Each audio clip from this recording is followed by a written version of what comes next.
Hello, I'm really delighted to be joined today by Christopher Patno, who is the lead for accessibility for Google EMEA. Christopher joined us last year from the US and has made the jump over to come to the UK, landed safely, and you're here on your own today rather than as part of a group to talk to us about accessibility at scale and what Google are doing, because it's really interesting to me that you decided that it was important to come to Europe. So maybe firstly you could tell us why you made that significant move, because most people think, oh right, well, if we want to do something in tech, we're going to go from Europe or India or Asia Pacific to the US. And why have you come in the opposite direction? Because it matters. And that's a flip answer, but technology invented in Mountain View will not have the effect expected all over the world. There's cultural norms, there's technical norms, there's many reasons why something that was built where you have gigabit Ethernet all the time, you have constant power, you have constant network, it won't meet the need of someone saying Kinshasa. And you won't understand what is necessary unless you work with the community. I mean, it's nothing about us without us. You can't sit in Mountain View and really have an understanding of the world if you don't reach out, if you don't connect, if you don't make up the relationships.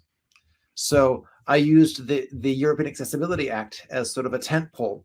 There's an awful lot of work that needs to happen to do this well, both within the act and also on the technical side to meet the needs.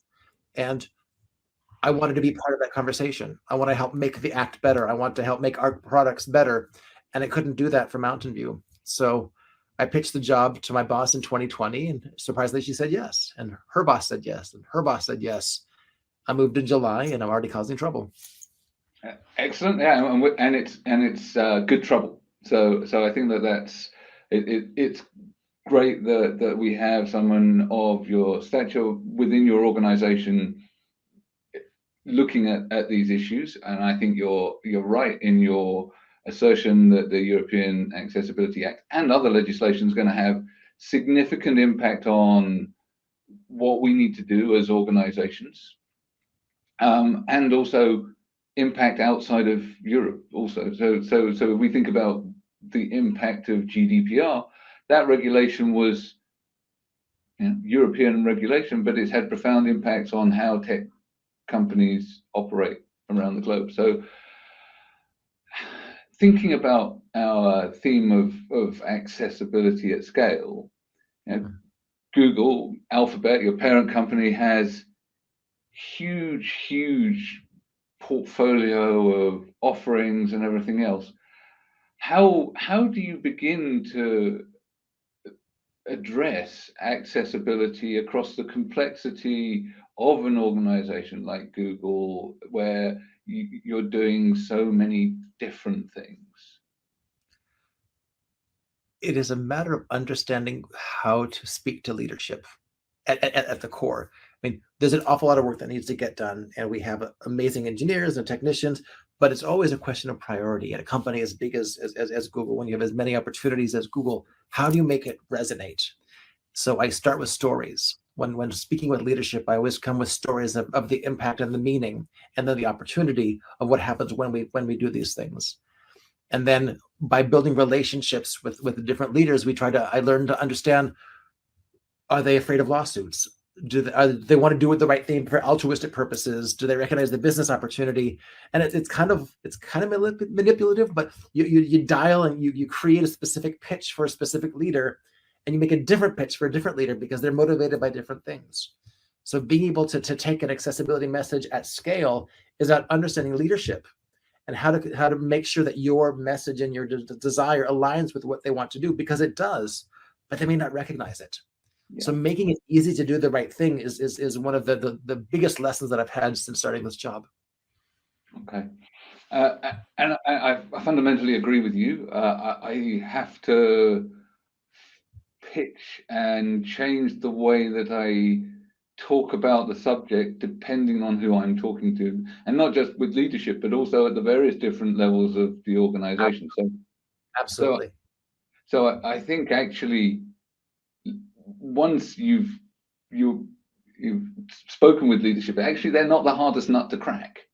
And it's not the grassroots. It's that sort of area in the middle where, you know, everybody's got all of the initiatives and they're trying to do all of these things, where we still need to find the ways to communicate and make people understand that it's aligned with their interests and a positive thing for them. So, and you can't speak to hundreds of thousands of people individually either. So how do we, or how do you scale that kind of dialogue within the organization and that kind of messaging? Are there things that you're doing now that are different from how you were approaching them a couple of years back? Yeah. So one of the things, I'm really lucky that Google has really seemed to get it in the past 5 years, and that getting it is accelerating. Mm-hmm. I was hired into this team. I've been doing accessibility as a 20%, but about 5 years ago, I was hired into this team and made it my day job. And my task was to make all of Google's products accessible. And the only way one can do this is by building up a network of people. So the way Google handles accessibility is a hub to a spoke. It's not just a hub and spoke. We're big enough that there's multiple hubs in that are there. So there's a hub of accessibility inside Google Search. There's a hub of accessibility inside Workspace. There's a hub of accessibility inside GCP. And we, in our central accessibility, we provide the language of accessibility for Google. We provide the definition of accessibility. We do profound rudimentary research. We have an engineering team that sort of pushes the boundaries of what's possible, doing things like lookout or action blocks, giving us an opportunity to learn what is working and what doesn't work. And then we share this with the different teams who are more specifically product focused. And then they speak with their teams internally, the actual product teams, and take this message of our core message and say, we're talking to Google Search. They translate it into search ease. And then when they're speaking accessibility in search ease, they reach out to the different product teams and make sure that they understand why it's important, what is working and what is not working, and how to lift all boats. Okay, yeah, I actually quite like the hub and spoke thing that you just talked about, because I think that's really quite crucial, that you build up centers of expertise that are relevant across the organization, because the context is different. Now, when we're looking at our own program, we're working not just across development, because we're a different organization. We do make technologies and we do produce stuff, but we also integrate stuff and work with partners like yourselves. So there's all sorts of different elements of accessibility, whether that be how we procure and manage our partnerships, for example, where we have to understand the level of accessibility of our partners' products and evaluate that and understand that and build upon it and help sometimes encourage politely for them to make them better. Yes. And so we need expertise in procurement. So we work with our procurement teams to help them understand what it is that they need to know. And that's very different from the language of search ease, as you said. So creating these sort of areas of knowledge and those sort of role-specific understandings of what's needed to be done within the organization, I think, is really important for this to be able to scale, because we can't do it all ourselves. We can support, but it does become that kind of distributed effort. And I think that there are certainly some things where all organizations can benefit from sharing that information about what's worked and what hasn't worked. I think that it's one of the few areas of this industry where we have organizations that actively compete, for customers and for recognition and everything else, collaborate really closely. Yeah. I mean, this is a true story. But when we were designing our disability support center, which supports Europe, supports America, we actually interviewed Apple and we spoke with Microsoft and talked about what they've built. And Microsoft was really generous in terms of the quality of supports that they gave to us. They gave us documentation that showed us what were the most important issues and how they're thinking about it. And it really deeply impacted the work that we do and helped us make a better center for the same community. Well, we'll fight tooth and nail over which is better, meat versus Teams. And I'm clearly on the meat side, but the ability to help each other is profound because we are all here for the same people. And then when you compete on accessibility, you actually push the technology faster. So I think we're actually better because of the collaboration and because of the competition. Because I see what Microsoft does, and I go to the leader who was paying attention to Microsoft and say, "Look at that, we should have done that," and then they go faster, and it's really fun watching this jockeying of who is best, who is good. I got to say, Microsoft and Apple do excellent work, and we've come a huge way in the past 5-6 years, and I can say that I feel we're at that level with them in terms of many of our products, and we're never going to be perfect. And we all do different things better than each other, and I think that's important because if it was sort of a duopoly, then you get sort of the Mac and the PC of the 90s and 2000s. Now with 3-4 metas out there pushing things, it's really fun to be in this space because we're pushing each other to make things better for everyone. Yeah. Okay. So I'm being boring and agreeing with you, but I do think that this co-opetition is a really key element to accelerating that change and solving those problems, which are really large. We have a proliferation of data and information and products, and it's continuing to grow. And so trying to solve it in silos is really an exercise in futility. You mentioned Meta, right? So that's interesting because not so much the organization, but adding the next bit to it and the pending verse. There's a whole new area for us to consider around accessibility and user needs and everything else. Now it's not at scale at the moment. It's very niche, but all of the organizations, Google, Microsoft, Meta, all have huge ambitions to do stuff in this space, and potentially a more rich meeting experience, a more rich way to remotely interact could be really, really powerful for empowering people with disabilities. At the same time, we haven't fully yet grasped where all of the challenges are going to be and how we might solve them. So I know that there's been some work going on within Google on this. Are you able to talk about what excites you about the metaverse and where you think we still need to be thinking? I can't talk about what Google is doing because I was on the daydream. I tried to bring in accessibility then. This is 2015, and my learning is that sometimes too early. You have to have enough infrastructure. You have to have enough momentum to be able to add accessibility. Otherwise, you can't get mind share. But I think what's really interesting now is the metaverse is become so much a popular culture, or at least popular fiction, because it's not really a thing yet. That people can't help but pay attention now. And there's organizations like the XR Association out of the US that's actually driving a conversation on accessibility object models. So how would you describe a three-dimensional scene for someone who's blind in sort of a passive experience? Or what about an active experience? And what verbalization is going to be worthwhile? What events get to be triggered or should be triggering? What about a narrative? How do you say something? Don't show me this. Don't tell me about this thing until X happens. I mean, like a shooting game. You don't want to know if there's a sniper ahead of you if you're playing the game to win.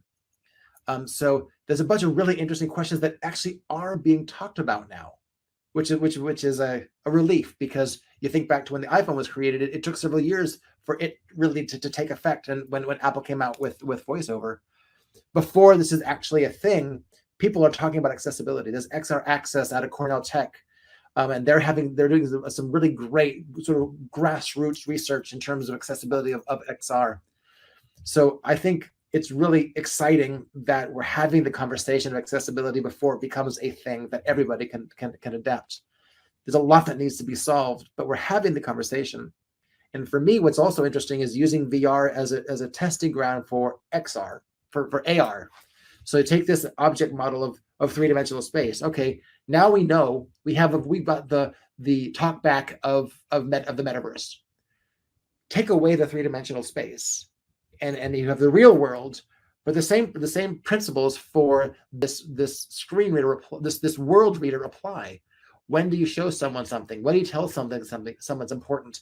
As you move, the world moves around you. What's important to say?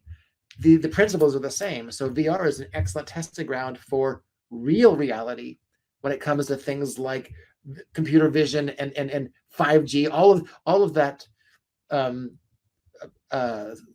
bingo of terms that people care about, NFTs, 5G, AI. It all comes to reality when you have like a set of glasses with lenses on it and cameras, and you can give someone a first-hand, hands-free view of the world.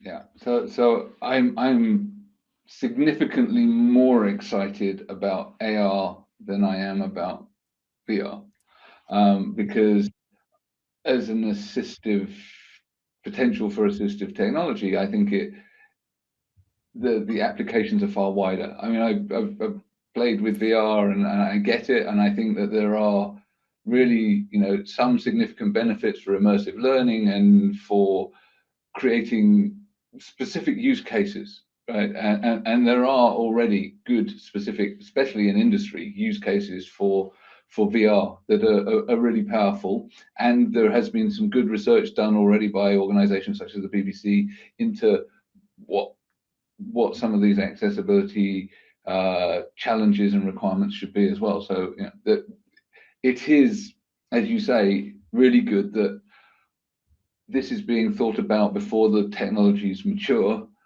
which is a significant improvement on mobile phones and web technologies and everything else, because accessibility has tended to lag behind the sort of development curve of technology. So that in itself is positive.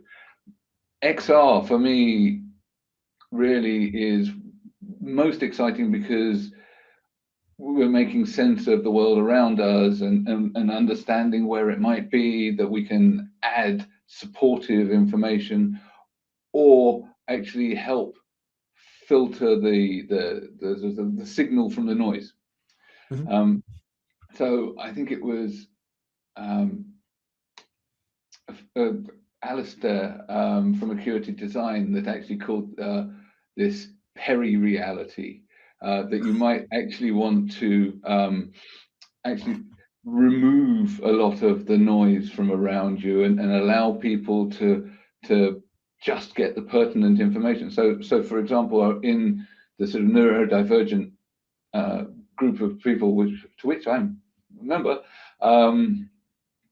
sometimes the world can be overwhelming and you need to filter stuff out, and actually then there might be the opportunity to not only layer information over stuff that might be helpful, but remove stuff that is stopping you from processing the important things. So I think that's really super interesting, and having reminders and information at hand at the point at which you need it is really going to be very useful. But how we deliver that and all of the intricacies of that, I'm under no illusion that creation of standards is simple or quick.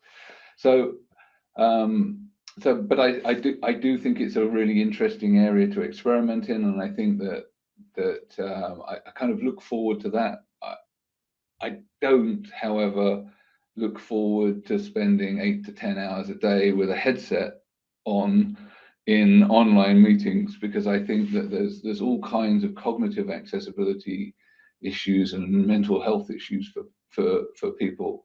So maybe one of the other things that I think is an issue of scale as well is the impact of notifications and the proliferation of technology. How do we, because this is a disability inclusion, mental health, mental wellness issue, and particularly for people with cognitive accessibility needs, but for the wider population as well.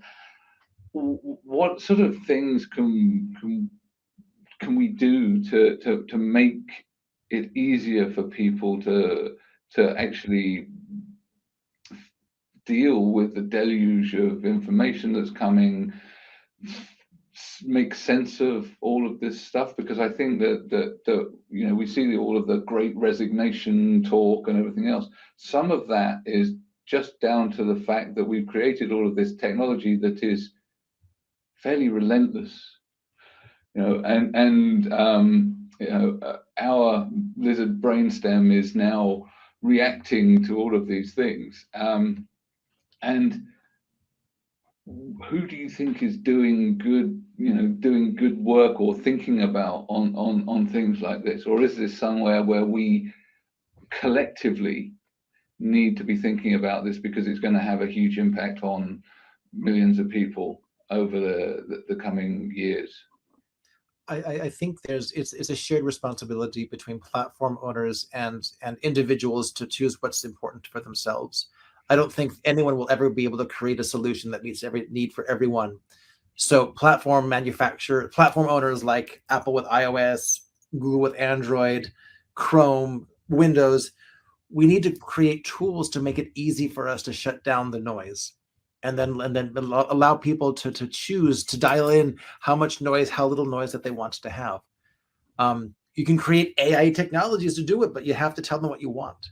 So there has to be a human. Your tolerance for noise is different than mine. My tolerance for noise is different than my wife's, for example. And we each need to be able to create something that meets our own needs. But to do that, the platform owners have to create the tools that make it possible for us to do this.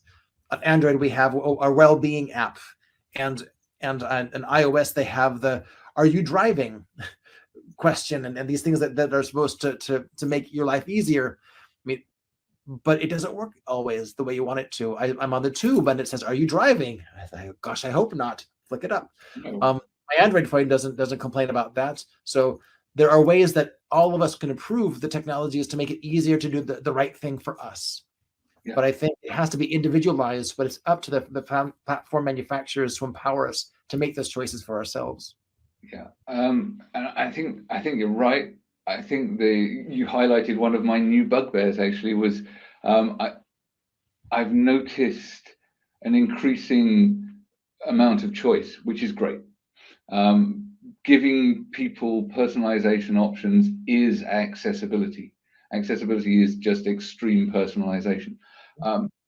At the same time, we haven't yet resolved how to easily do this. Because if you look at the sort of on iOS, sorry to pick on you, Apple, but the way that this is configured now, you know, your focus states, you've got about 30 different granular focus states. It becomes unduly complex.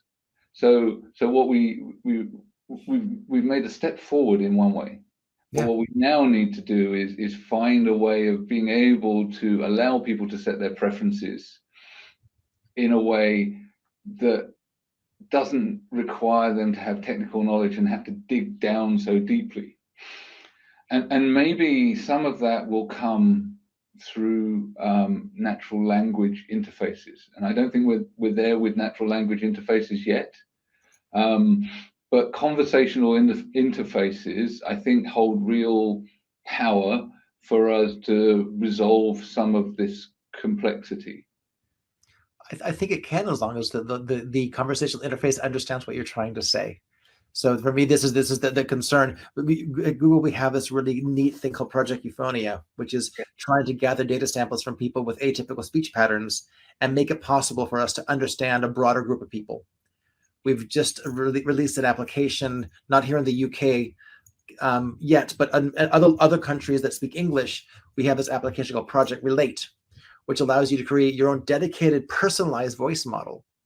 So then you can have it actually, you speak to it, it learns who you are and how you speak, and you can have it repeat what you say. You can actually have it sort of, you can dictate into it and copy paste it and put it into things that you want. You can have it access directly the Google Assistant and play music, take a selfie, and things like this.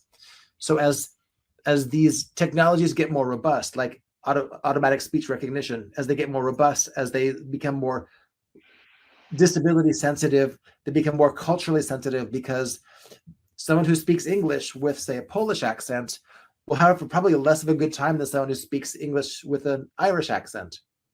If you speak with a Scottish accent, as long as you're not trying to use an elevator saying floor 11, you're going to be fine. But the technology needs to evolve to support everyone in all contexts. And that's really hard, especially given some of the concerns of privacy. So that for me, talking about at scale, one of these things we need to understand is everyone's desire for support is different, and their willingness to provide data to give them that kind of support changes. Some people I know, someone I know who's blind says, I will give Google everything, all the information they need, because I find it really useful what they can do for me. Other people say, I don't want to give Google anything. So we have to make sure as Google that we have a product that meets as much of their needs as we can, even if we don't have that kind of data. Yeah. So it's a really interesting challenge, and it's almost contrary to itself. Yeah, and we see this sort of pull and push all the time around, what data you're willing to give in return for benefits, and I think that generally speaking, the disability community is willing to give a lot in order for that benefit. In some I think there are cultural aspects to it. Say in the DACH countries, there's a lot more hesitance I've seen about being willing to give data. Yeah, oh, absolutely. So we know that there are definitely cultural nuances and attitudes towards personal data, and it's also a matter of trust. It's one thing to say, oh, I'll give big tech company X my personal data because it will benefit me, because it will help the assistive technology. But if they then share that with lots of other advertisers, then I'm much less willing to do so. So I think that the transparency again, so explainability of AI, transparency of what you're using the data for is key. Thing is how do you do that quickly when everybody just gets these T's and C's and the conditions, scroll to bottom, tick. So I think that how we elegantly manage some of that is going to be key to scale. And I think that also you talked about how does a computer understand you. I don't think it's just about understanding language. I think Euphonia is a fantastic project. I think it's also about, there's a couple of other things that we need to solve. It's about context as well. So the language models understand the words, but we're still at the stage where a lot of the time, it's not natural language. You're having to think about how you address the AI or the computer in order to get something done, in order for it to be successful. So it's not at the level where it can actually interpret your intent yet. And then on the other side, actually, is when you're being given choices, how can that be more conversational as well? Because I think that if you were to switch from just to vocalize a list of things that you could do, it won't work. Certainly for someone like me with dyslexia and ADHD, my working memory is too poor for remembering a list. I'll have forgotten what number 1 is by the time you've got to item 4. Yeah. So we've got to think about other ways of being able to sort of convey that choice and help people determine what it is they want to do with tech. And I think that when we get that right, and I think some of this will come through assistive tech and accessibility research, which will then have massively broader positive implications for tech use in general. Well, at some point, all assistive technology just becomes technology that's helpful. I mean, ideally, then you really have something that's useful for everyone. Yeah, absolutely. And I think that's a great point to end on. That is the curb cut effect. That is when we deliver it at scale. So thank you very much, Christopher. It's been a real pleasure talking with you as always. And I wish you a very happy Global Accessibility Awareness Day. Happy GAAD, everyone. Thank you.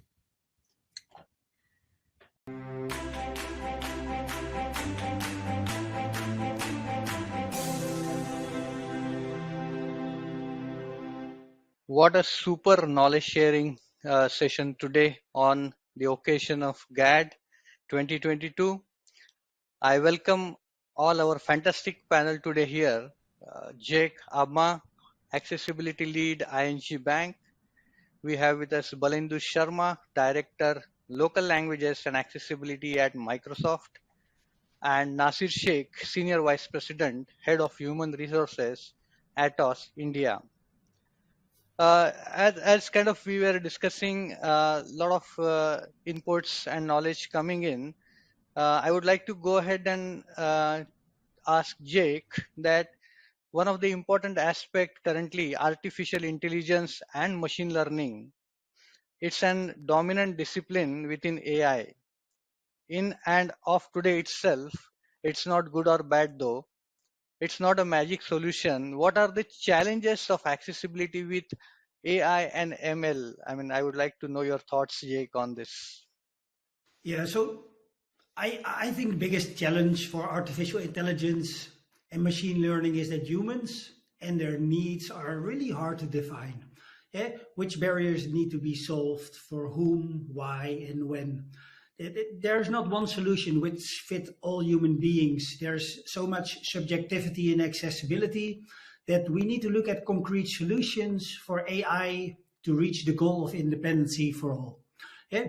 Just take a look at WCAG, the Web Content Accessibility Guidelines. Success criteria are written as objective as possible, and still there is much debate and discussion on how to interpret them. Automated tests only cover about 25%, while still needing manual checks as the tests are not 100% reliable. A form of machine learning is already applied to these automated tests to prevent false positives, but we are still just waiting for real breakthroughs on how to automatically fix the issues found in a reliable way.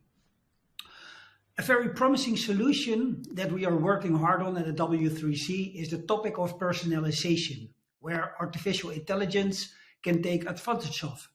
Having defined 56 functional needs and about 16 high-level personal needs, make it possible to look at the intersections and define requirements. So, based on personal settings, concrete solutions can be learned by machines to assist each and every one of us.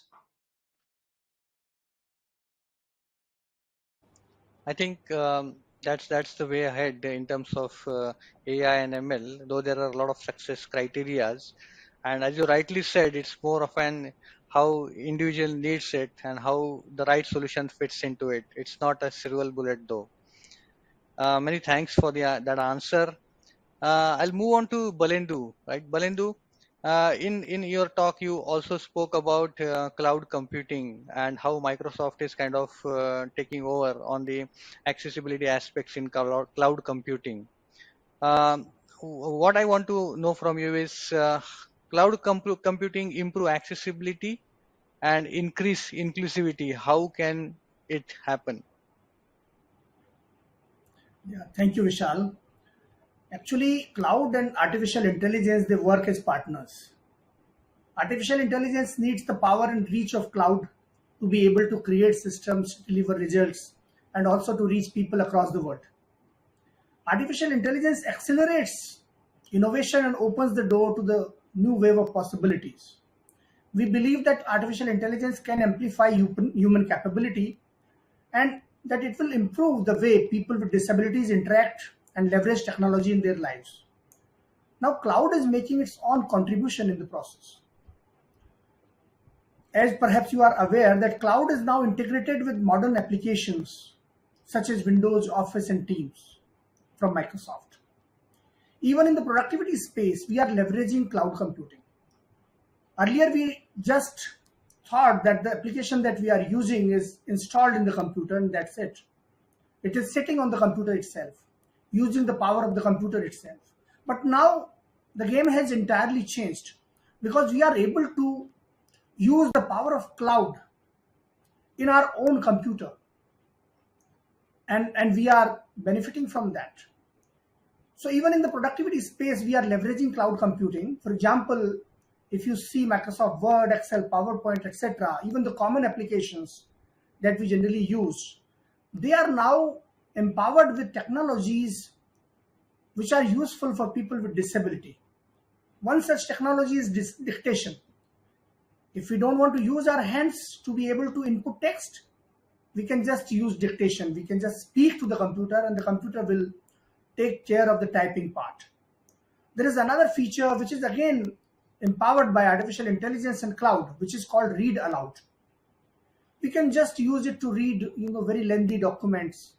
Now, imagine a person with disability who cannot read, who is, visually disabled. How important these technologies are for them, because they can still work on a computer. They can input text. At the same time, they can also hear the text. Let's come to another example, which is for people with hearing disability. When we participate in a Teams meeting, in a remote call, everybody is speaking in a person who is, hearing disabled. He will not be able to understand as to what people are saying. But with the help of cloud technology in the background, we can now activate live captions in Teams and maybe other collaboration applications as well. And now we make sure that those people with hearing disability, they are also part of the conversation. They are also part of the meeting. So this is how it is enhancing our experiences. There are many other applications also. For example, when we visit some place and imagine a person with visual disability who cannot see, who cannot, see as to what is written where, what is the billboard says, or what is a, waiter, what is the menu reads, for example, in a restaurant. They can just open their Seeing AI application in iOS, and it will read out the contents of the menu. It will read out the contents of the billboard. It will read out the road signs, etc. So this is the power of cloud and artificial intelligence that we are seeing every day in our day-to-day life, and which is empowering people with disabilities. But there are some other aspects also of this. For example, now we are not only talking about consumers or customers who are taking advantage of cloud and AI, but even developers can take advantage of this.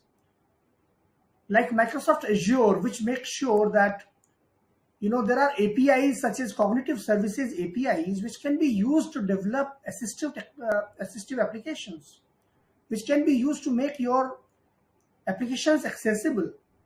So not just limited to the customer or consumer, but even the developer community can take advantage of this. And this way, this can turn into a chain reaction. If a developer develops a product which is accessible, we can see that reaches an entirely new set of people. And that way, we are able to reach many more people. Couple of more things, for example, due to the advanced technology, advancements in cloud technologies, now, not only reach has increased for organizations like Microsoft, and organizations that provide accessible technology, not only the reach has improved, but also the pricing has come down because of cloud. So generally we think that, these accessible technologies are not in the reach of people with disabilities because many of them come from a very disadvantaged section of society. But thanks to cloud, these are now part of our day-to-day applications and day-to-day systems. So it becomes easier to use and it becomes accessible and cost effective as well. Then there are some other things as well, but I think that will be I'll let other people speak, and after that we can continue this conversation. Yeah, I mean, technology is a way forward. You rightly said in one of the meeting where I was looking at the PowerPoint presentation, and then live transcript started, I was really very happy to see that. I mean, it is really interesting that we are kind of getting help of cloud and technologies to help our PWD communities. I mean, you rightly said in your talk that people have now forgotten to use Braille keyboards and maybe the Braille output devices, because there are new technologies coming in which are having a lot of inputs, and then we are not only limiting to the Braille keyboards. Many thanks, Balindu, for the interesting thoughts that you kind of putting in, and it's really impressive. I would want to move to Nasir, and then Nasir, being an HR leader, I mean, I would really want to understand from you what are the challenges and benefits of employing persons with disabilities. So I think speaking after Balendu and everything that he said, the challenges are getting sorted out by themselves because of the advent of new technology. So there was a time that there was physical hardware required. There were things that were required that probably were not cost effective at one time, but now it is affordable, and today it is there in your computer. It is available to you as a digital tool. With which we can make it easier for people. From an advantage perspective, we are an equal opportunity employer. We deeply believe in diversity, and this is not just the topic with employment of people with disability, but it is also the fact that we need to be embracing the talent that is available in all fields. Speaking of certain challenges that will have to be managed over a period of time, and that is not just an Atos challenge. I think it is something that the industry also is working on actively. The first of that, I think, is accommodation. Now, when I say accommodation, it is not the physical accommodation that I'm speaking of. Of course, physical accommodation also is something that larger organizations that are sensitive to this ensure that accessibility is managed from a physical infrastructure perspective. But accommodation going beyond that, because today accommodation needs to be managed in the team, because in an IT infrastructure, the teams are always banding and disbanding. So there are newer teams that are getting formed for a particular project, and then they move away. Now, in this environment, to be able to accommodate a person with disability, one needs to moderate it in order for us to be able to get the team aligned to that working environment. Number two, again, on accommodation, is the fact that the pace of transaction needs to be adjusted till such time that the person with disability who's been accommodated into that team comes up to speed. Now, I started by speaking of diversity and equal opportunity. Now, on the diversity side, I think I want to add, although everybody knows about this, that even within the disability community, there is diversity. Now, people with same disability also are diverse, because each of them have overcome the disability that they have in order for them to be productive, to be able to deliver in a very different manner. So I just want to give an example of two people with disability, maybe hearing disability, have overcome that in radically two different manners. In a meeting environment, a person who is hearing disabled is able to do a one-on-one conversation different than the conversation that is done from one to many in a group. So these are things that as an organization that we need to continue to work on, despite the fact that technology would continue to bring in more and more number of people with disabilities into the regular fold of work. Yeah. I mean, you rightly pointed out, it's just not about the physical accommodation, it's more of an right attitude while we kind of incorporate the PWDs into the teams. And while this happens very smooth, I think that will be the right path to start incorporating PWDs into the mainstream. With this note, I would want to move on to, or maybe pick on Jake. Jake, you also spoke about digital accessibility. And I would really want to kind of understand the key aspects that we want to keep in mind while we think of digital accessibility in near future. Well, in near future, as mentioned, for artificial intelligence and machine learning, one solution doesn't fit all. And this is also true for all of us working in the digital world. The focus and the basis of our work must shift to understanding functional needs and user needs, really placing the user first. So if you place the customer first and you offer personalization tools and settings, then you also must be sure that deceptive patterns must be known and they should be prevented, as they often stand in the way of trust. So already we see good resources and guidance developed. We have guidance from the cognitive working group, making content usable for people with cognitive and learning disabilities. You have we call the Mauer, Rauer, and Sauer. It's for media, real-time, and synchronized accessibility requirements. And they are specifically created for a barrier-free future. Last but not least, a possible metaverse might be a new phase of an interconnected virtual experiences using technologies like virtual and augmented reality. And for that, we must be sure that that people will not be excluded from new developments through full and direct participation of members of all the groups affected. And we often talk about, or it's also known as nothing about us without us.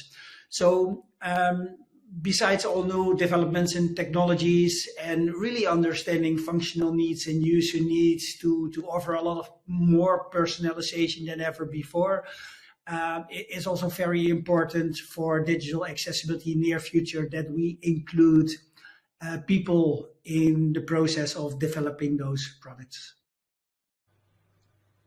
Yeah, I mean that's the key factor. I mean, in terms of any new development, it should be considered that okay, it is not specific to a single community, but across everyone should be included along with DPWDs while we develop any new technologies. I mean, really nice to hear from you, Jake.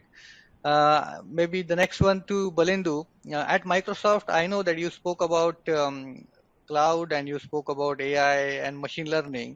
What are your main priorities when it comes to scaling accessibility at Microsoft? So, Vishal, accessibility is a core priority at Microsoft, and it is ingrained in our culture as well as our products. First important thing is that we are an equal opportunity employer. We have an entire ecosystem which supports people with disabilities and employees with disabilities, and even those who are applying, even people with disability who are applying for different jobs. So the support starts from there itself. What we say is that accessibility and inclusion is core to the fabric of our culture because that is extremely important for us. You must have heard our leaders, including Satya, saying time and again that empathy is what matters, the most. So Microsoft is an organization that believes in empathy, believes in taking everyone together, making sure that our products as well as our systems, they are accessible to everyone. I was talking about the hiring opportunities, for example. We run disability hiring programs in which especially people with disability are hired. We run autism hiring program in which students with autism, they are hired for programming jobs. Even for other jobs, we have support available for people with disabilities. For example, if somebody needs some kind of accommodation to appear in an interview, we provide that accommodation to that person. When a person comes to Microsoft, there are employee resources groups dedicated to disability. And I'm part of one such group, which is called Disability ERG inside Microsoft. There is also D&I Council, which also has disability as an important pillar.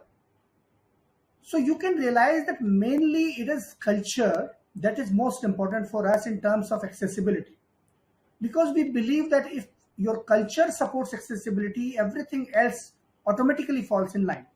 So that is one thing. Number two, apart from culture, we focus that we have to make three other things inclusive, mainly. One is systems. So these are the systems inside Microsoft. And these could be, software, these could be different websites, these could be our infrastructure, etc. that has to be accessible. That is a principle at Microsoft. So number one, culture. Number two, the system has to be inclusive and accessible. Number three is our products. We make sure that our products are not only accessible but are useful to people with disabilities. For the last few years, we have made additional investments in accessibility. And you would be happy to know that accessibility is now core at our designs. That is a core design principle for us. When we start developing any software now, we first think about accessibility, because it is ingrained in the design itself. It is not bolted on. It is not that we design or develop a product first and after a few years we add accessibility to that. No, accessibility is a priority at the design stage itself. Some other things that will be interesting, as well as I think you will like them, is that we are investing in the future of accessible technologies. Microsoft has grants for AI in accessibility, and we have grants available to developers, to NGOs, etc., who are developing products using AI, and the products are going to benefit people with disabilities. So the grant size is 25 million right now. And we call it our future investments in the society, in making an inclusive society. But if you go by the history of Microsoft, you will be happy to know that Microsoft has been committed to accessibility right from the beginning. Sticky keys, which is one feature in Windows that arrived in 1994. So that was one major feature that was added to Windows. After that, in 2012, so many features we added in between, but in 2012, we started Disability Answer Desk. So whenever somebody wants to, ask about any accessibility related issue, or any person with disability, he needs an answer to any technical error or problem, etc., that he is facing, they can just call their Disability Answer Desk that has been set up by Microsoft, and they will find their answers. There are people who understand sign language over there. There are people who talk in sign language. So this is disabled friendly. In 2016, Microsoft appointed Jenny Lefleri as the Chief Accessibility Officer. So we have a Chief Accessibility Officer that signifies that we have an entire ecosystem at Microsoft which supports accessibility. What is most important is that we now have started giving accessibility as much importance as we give to our business. And that is very important. In 2016, we rebuilt our company-wide accessibility program with a more systematic way to measure progress and set targets. To do this, we studied best practices in maturity models, the Carnegie Mellon capability model, and the Level Access Digital Accessibility Maturity Model. And the maturity model defines how developed an organization is in addressing a business problem like accessibility. And it includes a set of structured levels that describe how well the behaviors, practices, and processes of an organization can reliably and sustainably produce desired outcomes. So that is the level of support that we have for accessibility. And as I mentioned earlier, it is core to our culture, and it is a core priority for Microsoft. Yeah, it's just not about the digital accessibility, but the scalability is kind of happening in different areas. Connected to those thoughts, you also spoke about hiring. I would want to kind of go to Nasir and ask him that we were also discussing about hiring the PWDs into a mainstream. What are the next step for this mission at Atos? So first of all, I think I want to congratulate Balendu for giving such a detailed description of how things are happening at Microsoft. Makes us proud that the IT industry has come so much further than where it was when I started my career. So congratulations to you. Coming to your question, I think, Vishal, there are a couple of things that I would like to add before I come to the answer. The first is, what is it that is needed at this point of time, now post-pandemic, while the world has become digital and it has become accommodative for people to apply for job and actually become productive from the PWD community. So the first thing that that occurs to me as an organization, it's ingrained in us for our experience sharing. So there are programs that we have internally where we speak to people who are experts within the employee community, and we engage them to speak to other employees who have interest in that particular area. So let me expand on that. That today there are so many schools where people with disability are getting trained for their careers of their choice. So it is in our interest to be able to engage with such communities, such schools, in order to offer any of the experts that we have internally.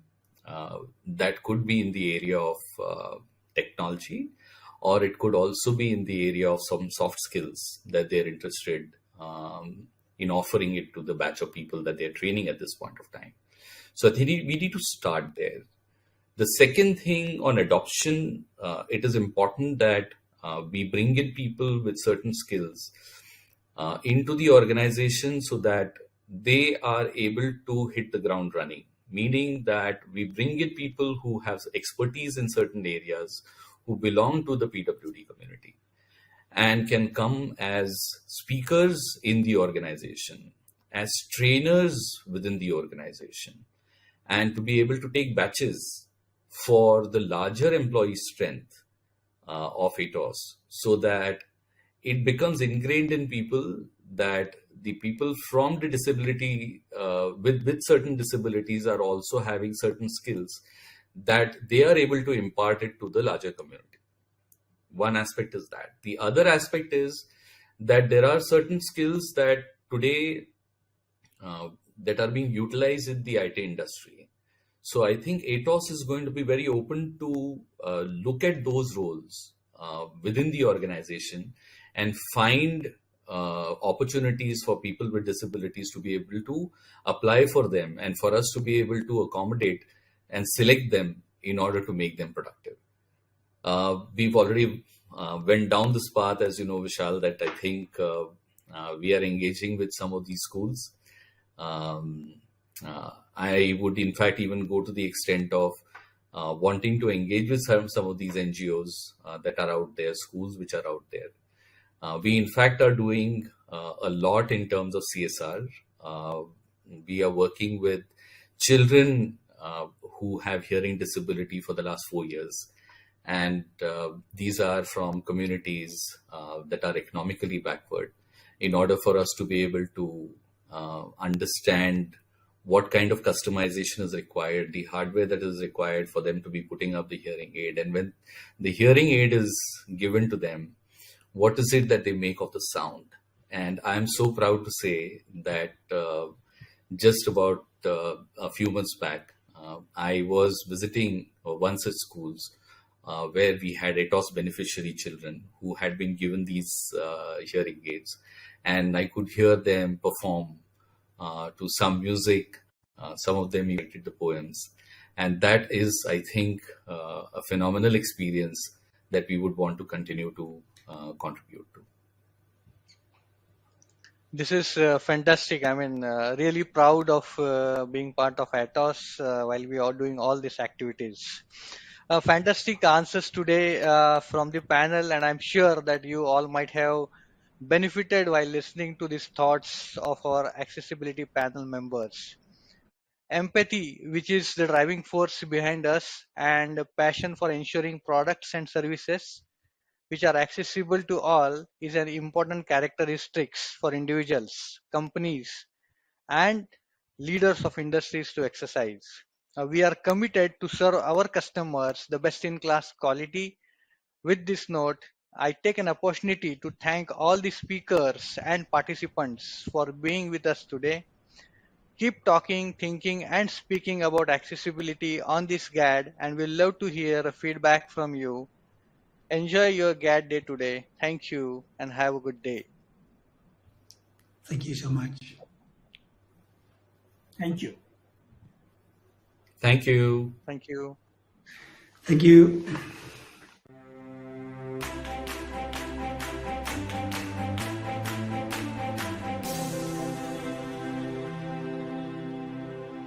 It gives me great pleasure to start this session by having a conversation with a great friend of GAAD and a good friend of Atos, Diane Lightfoot, the CEO of the Business Disability Forum. Thank you very much, Diane, and if you'd like just to introduce yourself. Thank you very much, Jim. It's always a pleasure to join Atos and to join you for GAAD. I don't think you did yourself justice with your description, because also you look very nice and smiley. So I will describe myself. I'm Diane Lightfoot. I am just 49, so depending on your point of view, the right side of 50 or not. I have curly brown hair, which is almost shoulder length. I wear glasses now for reading and screen work. I'm white, I have brown eyes, and I'm wearing a sort of coffee-coloured shirt today in a bit of a coffee theme here. And I'm very, very pleased to join you. And apart from what I look like, I am CEO of Business Disability Forum, and we're a UK-based non-profit that supports businesses of all shapes and sizes to get better at recruiting and retaining disabled employees, also serving disabled customers. And we work with now more than 450 businesses in the UK and worldwide. Thanks, Diane. This year, one of the themes we're thinking about in GAAD is accessibility at scale. Now, the BDF supports organisations ranging from 1 to 2 individuals right up to large multinationals, as you said, and across many, many business sectors, not just the IT sector that, say, Atos is involved in, but right across, as I said, every business sector.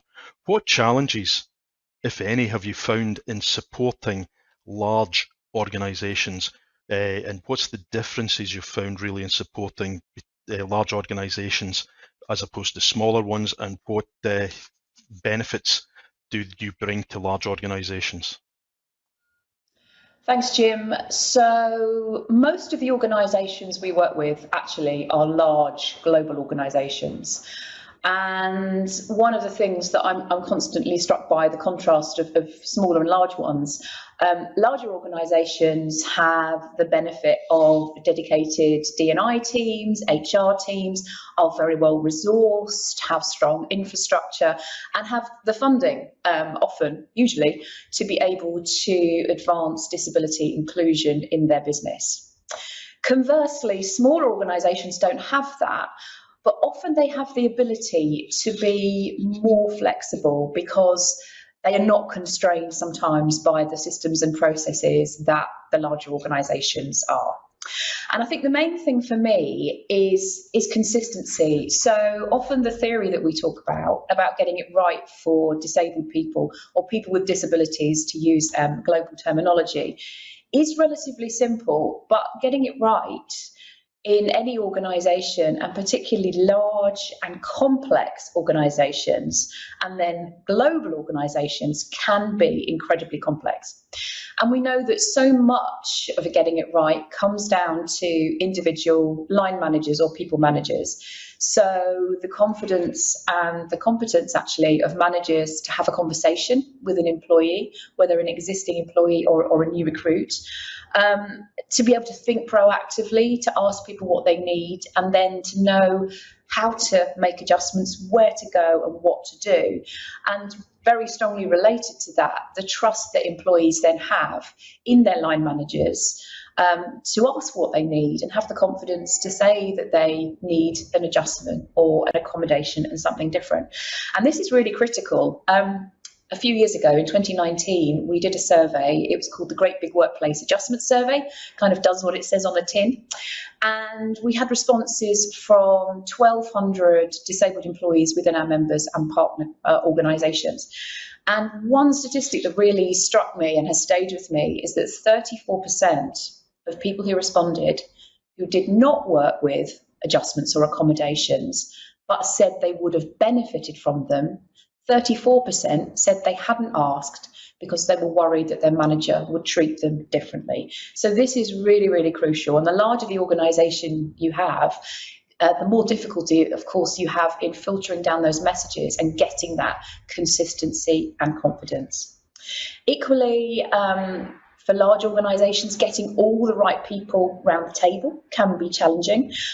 Too often we want to get it right, but we don't know what we don't know.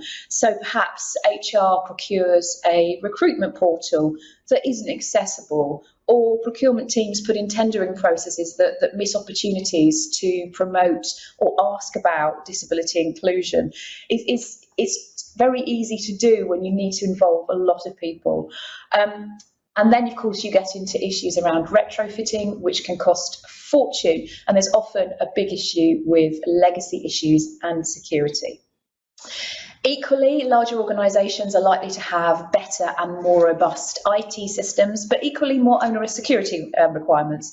So small organisations can be a lot more flexible on bring your own device, or using some of the available packages, software packages they allow people to use. There's often more flex than there is in larger organisations who need to pass stringent security requirements.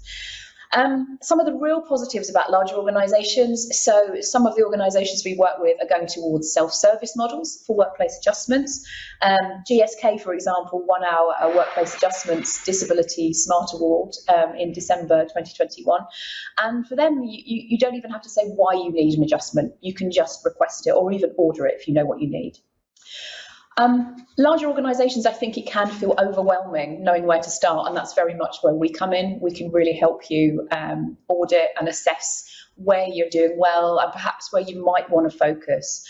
And it can feel so overwhelming. So my message would really be just start, identify a couple of things and really start moving on those.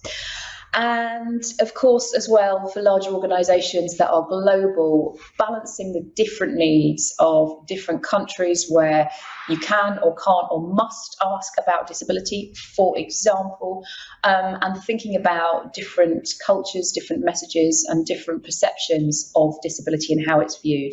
So we say that what we really want to get to is global consistency as much as you can, but local flexibility. And that's why we produce so many guides and resources and have a global task force, which I really hope is helpful. I hope that's answered your question, Jim. It did. Thank you very much, Diane. I mean, what I get from that is that there's a complexity that large organizations have, you know, that makes things difficult, and that consistency is really key to what we do here, because we need people to understand how a process works in a large organization. In a small organization, as you said, it's easy enough. You can usually just ask, there's flexibility, but actually that process development is really important in a large organization. And that leads on to my next question. You touched on the complexity and some of the tools that you have. Could you expand a little bit and tell us something about the tools that the Business Disability Forum actually provide for large organizations and small ones that help with that process development and consistency? So I think the obvious one that I would mention is our Disability Smart Framework. So that reflects our ethos that getting it right for disabled people takes a whole organisation approach. So if you're lucky enough to have a D&I team, then that's fantastic, but it's not just the responsibility of D&I to get it right. So some time ago, we created this framework that has 10 different areas across the business to enable you to really look at where you're doing well, and where you perhaps need to focus. We recently relaunched the framework and we made it hopefully simpler to follow with lots of guidance on how to fill each bit in. But the 10 sections are senior leadership, because that's absolutely crucial in saying what's important around here and in driving change.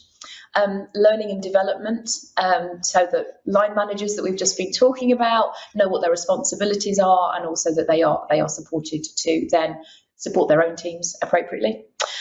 Workplace adjustments and accommodations, that's a section in itself and is often the difference between people thriving or surviving or not at work. Then recruitment, retention, customers, because of course disabled people are consumers too. Procurement and supply chains, then communications, built environment, and last but not least, because this is GAAD, technology. And for each of these sections, you can do a self-assessment, or we can do an audit for you, but really looking in depth at how you're doing, what policies and processes you've got in place. And as you said, Jim, those policies and processes and structures are increasingly important with larger organisations, with the complexity that you have, and making sure that the support that an individual gets is not just reliant on kind of a line manager postcode lottery. So there's a lot of support there. Our members and partners can do a self-assessment on our Knowledge Hub, or we can do a more in-depth audit with you. And I said that lots of our organisations that work with us, in fact, probably more than 50% operate beyond the UK. And so a few years ago, we created a global version, a maturity model of the global business disability framework. And that is a self-assessment with things to look for as a global organisation across those 10 different pillars, so that you can get a snapshot of how you think you're doing in those different areas in the different countries where you work. And a bit of a deeper dive into technology specifically. So we have a technology task force that's one of our longest standing task forces. It's very, very popular.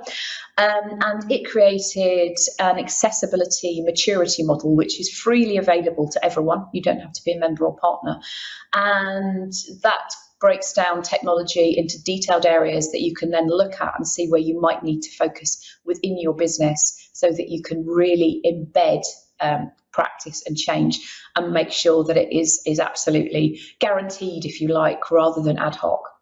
And just to go back what I said to the previous answer, I think picking a couple of areas is really crucial, because if you try and do all 10 at once, it can be absolutely overwhelming and then dispiriting because you don't see progress and change. So picking a couple and really being able to see progress and engagement is key. Okay, thanks, Diane. I know we use the maturity model in Atos, and it's really, really beneficial. And I think you hit the nail in the head there when you said you pick some. You actually, it's really important to show results quickly and keep that momentum going, or you do get overwhelmed.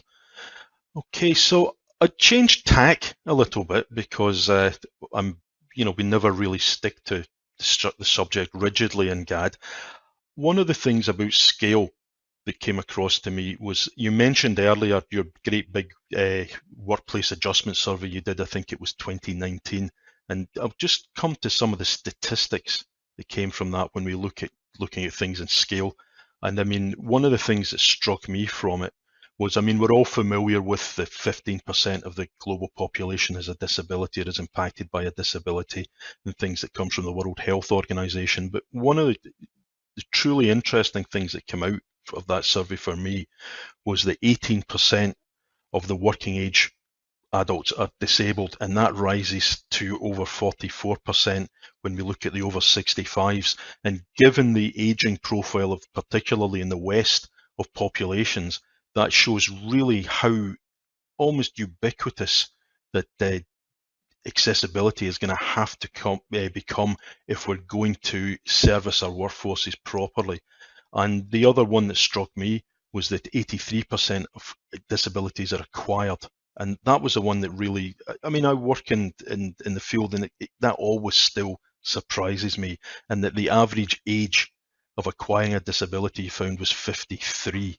So again, that ties into the aging workforce sort of thing. So I'm curious as to these statistics are really, really quite important, and I'm wondering about what you think about the impact that these statistics have on the thinking of other organisations and perhaps the BDF, because it's certainly changed my view of not just what disability was, but when it occurs in people's lives. Because we're all aware that it can be temporary, it can be situational, but it's also, it seems, most likely to be acquired during your working age.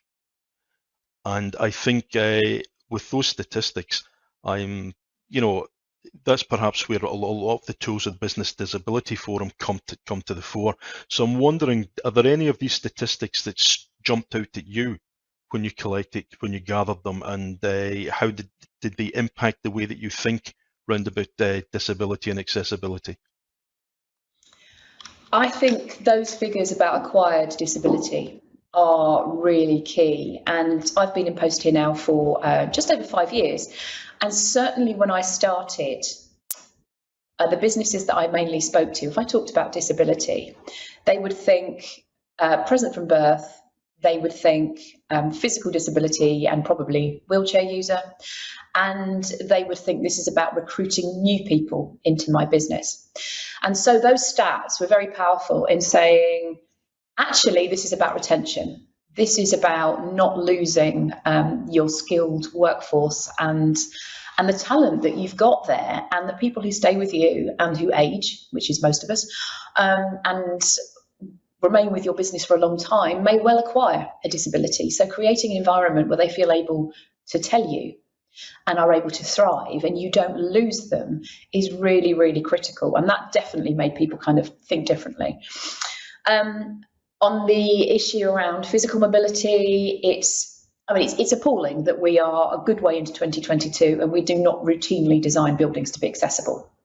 That said, only about 8% of disabled people are wheelchair users, and over 90% of disabilities are not immediately visible.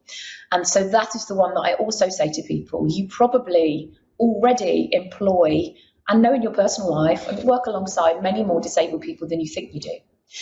And that can then spark a conversation, which is, are they being as productive as possible? Are they focusing on doing the best possible job for you because they've got the support they need? Or are they expending a lot of energy worrying about concealing something from you, concealing medical appointments, concealing taking a large amount of medication? I heard a story fairly recently from one of our members. It was a D&I lead, and one of her colleagues had confided in her and told her that this woman, she said that she had hearing loss in one of her ears only. And she had not told anyone else in the business, and she had not told her line manager. And the way she was coping with that in a hot desk environment was making sure she always got a desk where her deaf ear was next to the window. So no one could approach her on the side where she couldn't hear. And I then asked this person, does she come in early? Does she come in early? And yes, she did. And when we then sort of unpicked that a bit and we thought about the level of stress and anxiety she was probably experiencing in everyday worrying if she would get that desk or not, or if someone would beat her to it or get it as a joke. And clearly just that really simple step of saying to her manager, actually, I'm deaf in this ear. Could I have this desk as a fixed desk as a reasonable adjustment? She felt too afraid to do that, which takes us back to that 34% stat in the adjustment survey. So I think sometimes stats can be really powerful, but actually bringing them to life with real examples as well can make all the difference. And we really know that people worry about sharing a disability or a difference. And I think it's very, very important, if you're listening to this or watching this, if you're senior, remembering that it probably feels much more scary than you think it does. So another of our partners, Accenture, did a study, I think it was last year, and they asked senior leaders across a range of businesses, I think, whether they thought that their employees would feel okay talking about a disability, physical disability, or a neurodiverse condition, or a mental health condition. And roughly speaking, 80% of the senior leaders said, yes, I think my employees would feel okay about talking to me about those things. When they actually asked the employees, only about 60% said yes, they'd be comfortable. So there was the perception gap of about 20% consistently across all those things. So actually making sure that it is really easy and you have a culture where people can tell you and you model it from the top is so important.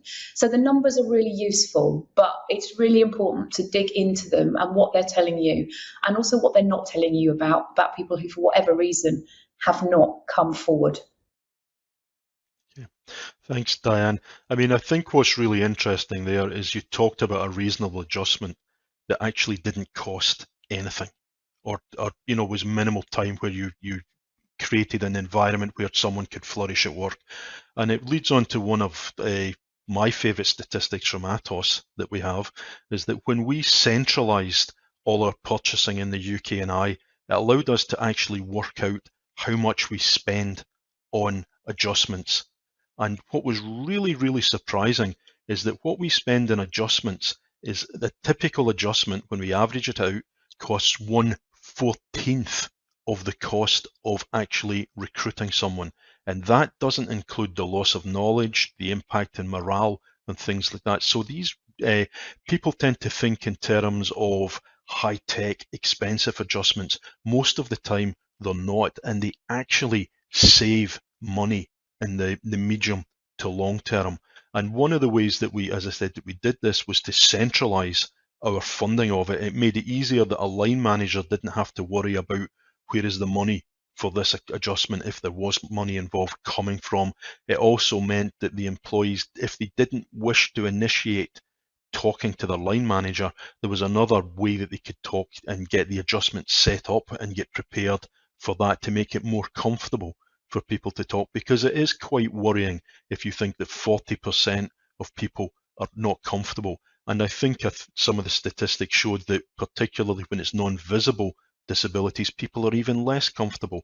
And some of our graduates, I think the statistics you had was something like 76% of graduates wouldn't be comfortable disclosing disabilities. And that is a really, really worrying thing, that we need to make, as you said, people need to be comfortable. We need to reduce the stress that they have when they work, and they need to know that they are supported in their within their place of work.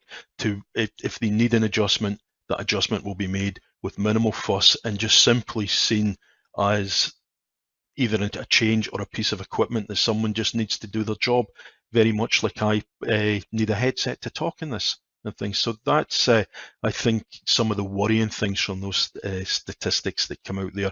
And I think, as you said, it's about creating an environment where people feel that they won't be judged, it's not going to impact their career, and that they can be comfortable to talk about what they need to do their job. I think that's really important. So thank you for bringing that up. Now, finally, over the years, the BDF has grown as an organisation. Would you mind telling us a little bit about some of the challenges and successes you've had over growth over this time, and how you see the BDF growing in the future? Thanks, Jim. And yes, we have grown. Our partner group has pretty much doubled in size in the last 5 years, and membership isn't far behind. And that's brilliant. I think the challenges really are making sure that we stay ahead of the curve, that we stay really relevant to business. And there's that kind of fine line we tread between supporting and representing the views of businesses, which is really important, and then perhaps just gently nudging them to go a little bit further. We see ourselves very much as critical friends, and I think the emphasis actually is on friends. So we take the view that wherever you are in your disability smart journey, we will support you, absolutely. But we also want to encourage people to think about what else they could do and do a bit more. I think 5 years ago, we had quite a lot of stuff, but it wasn't necessarily being delivered in the way that members and partners wanted. So we really needed to take a good look at how we delivered our resources, how we delivered our events. So that meant really listening and innovating and completely revamping, actually, a lot of our delivery. So our task forces, our events, our networks, our resources, and obviously the creation of our global offer. So 5 years ago, we didn't have a global task force, for example. That's only been in operation 4 years. So that was a big challenge and has been a really exciting change for us. Another challenge was that we weren't that well known. We are hopefully a bit more well known now, and that was partly because we weren't very active in the kind of policy and thought leadership space. So again, 5 years ago, we set up a policy and research function, which has enabled us to do things that are really, unique, like the Great Big Workplace Adjustment Survey, that has given a new perspective, which has been, I really hope, helpful to our members and partners, but has also helped us to influence policy. So that's been really important. And then, of course, COVID we expected to be a time when lots of organisations said, you know what, disability inclusion is really important, but it isn't our top priority right now. And actually the opposite happened. And businesses realised that they could now recruit differently, think differently, work differently, and also with skills shortages in so many sectors, not related to COVID, but perhaps to Brexit, that they needed to recruit from the widest possible talent pool. So actually, when I started, and retention was the real kind of hook, recruitment is very much up there now as well. So the future, I think, is really that we keep providing what's wanted, that we listen to our friends at Atos and our other partners and members, and that you tell us whether we're providing what's needed, because that's what we're here for. We also want to reach more businesses to increase our impact. So we are starting to work with smaller organisations through our Smarter London SMEs project, funded by City Bridge Trust in London. That's really positive. And we also want to do more work that supports people who face greater barriers to employment to get into work. So lots of exciting stuff coming up, but I'm sure that GAAD will continue to be a part of it. I hope so. So thank you very much for having me this year, and long may I continue to be on your guest list. Thank you very much, Diane. It's always a pleasure, and one of the most amazing things is, where does the time go when we do these presentations? Because we're already right up against the time. So thank you again for a really interesting chat, for being out, and you'll always be a welcome guest at our GAAD events. So I'll just finish off by thank you, and it's been a real pleasure, Diane. Okay, thank you. Thank you so much, Jim. It's been great.